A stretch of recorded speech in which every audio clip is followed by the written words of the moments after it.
Hey Eagle fans, I'm Thomas Mott. Welcome into Philadelphia Eagles Now. And before we get into the latest news and rumors, go ahead and ask me a mailbag question down below in the comments section using the hashtag Eagles. Type your question down below, and more than likely, I will answer it in a mailbag video later on this week.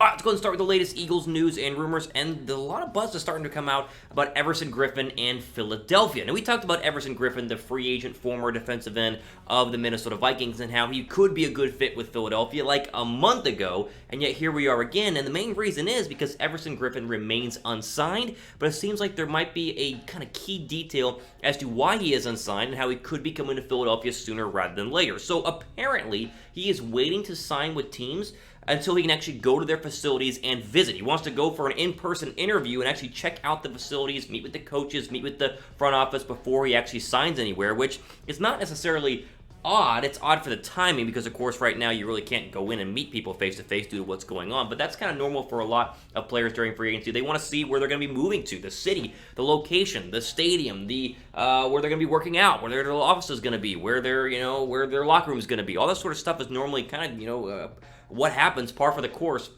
whenever you're going to visit and try out a new team or organization. So maybe as things start to get lifted and the NFL is lifting some of the regulations and the stay-home orders as early as this past week, we could see Everson Griffin be signed sooner rather than later. So that has all sparked CBS Sports coming out with their article talking about 3 players the Eagles could sign, and one of those is Everson Griffin, saying, quote, "Here's where Everson Griffin comes in. While Griffin isn't planning on signing with any team until he can visit team facilities, 74.5 sacks in 10 seasons is nothing to scoff at. Griffin has just 13.5 sacks over the past 2 seasons, but had 35 pressures and 13 hurries in 15 games last season. Griffin may not be a starter anymore, but he can still get to the quarterback. Sounds like an ideal fit for a number 3 edge rusher that can start on a 1-year deal." The CBS Sports quote here, makes it sound like Griffin wasn't good last year. So you pull up the 2019 stats and you go, wait a second, 41 tackles, 8 sacks, 24 quarterback hits, and an interception. Those are pretty darn good numbers from a guy that is not a starter quality defensive end, according to CBS Sports. So we know he's going to sign somewhere. He's going to be cheap, probably less than $6 or $7 million, probably more at $4 or $5 million. And we know that even at his age of over 30, he still can play at a very high level. I'm thinking Chris Long here. This sounds exactly like Chris Long, what the Eagles did bringing in the aging pass rusher for a rotational defensive end spot, who eventually came in and balled out and was a big-time leader for Philadelphia and a big contributor, obviously, in the 2017 Super Bowl. The Eagles, as we said, could use another defensive line. You have the aging Brandon Graham and the up-and-down play of Derek Barnett. I am all for, let me say this again, I am all for the Eagles going out and getting Everson Griffin. Hopefully, when facilities start to open up even more, Griffin can come visit Philadelphia and they offer him some money if they deem it to be a good fit overall. Let me know what you guys think about the Eagles signing Everson Griffin. Should they sign him? Simple. Type Y down below for yes, type N down below for no in the comment section. Let me know and let me hear from you guys.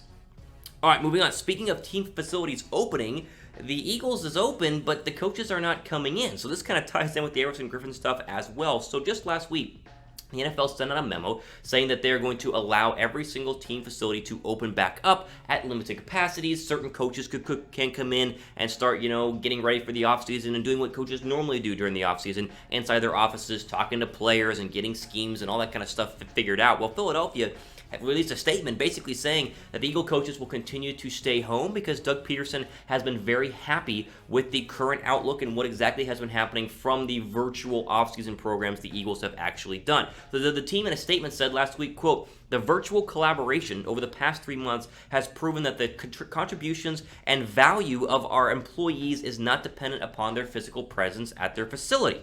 I think a lot of people just working in normal jobs would like to go ahead and read that statement to their bosses because a lot of people can work from home instead of having to be in the office, but I digress. We're not talking about that right now. Here are the, the key timeline dates for the offseason, which have not necessarily been announced yet, but how it looked last year, which is similar to how it would look this year. So, of course, right now, it's June 8th when we're recording this. That means we would be days away from mandatory minicamps. Last year, the minicamps were June 11th through June 13th, so really minicamps should have been happening right now, but obviously they are not. It looks like training camp is still going to open on time, but your timeline for that is mid-July.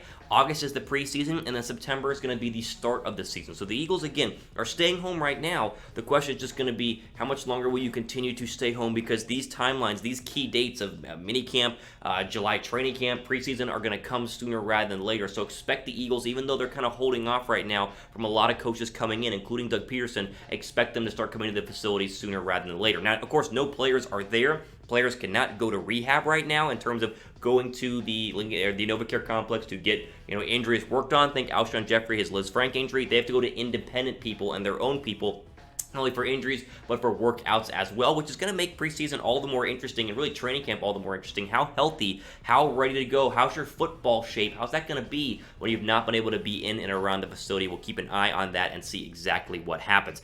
I think training camp is going to start on time. Now, I might be in a minority in terms of that. I know a lot of people agree, but some people disagree. So what do you guys think? Like this video. You guys think training camp, the preseason, the start of the season are all going to start on time? I think that, again, we start with training camp because that's the big one to kind of get players onto the football field and get them practicing. Like the video, do you guys think it's going to go ahead and start on time? Before we keep going, though, I want to give a shout out to the Stronger Together campaign that's happening right now at chatsports.com/PhillyStrong. You can get this t-shirt, which you see on your screen right now. Men's, women's sizes, comes in black and white and gray, comes in a hoodie. Those are all on sale right now for like $20.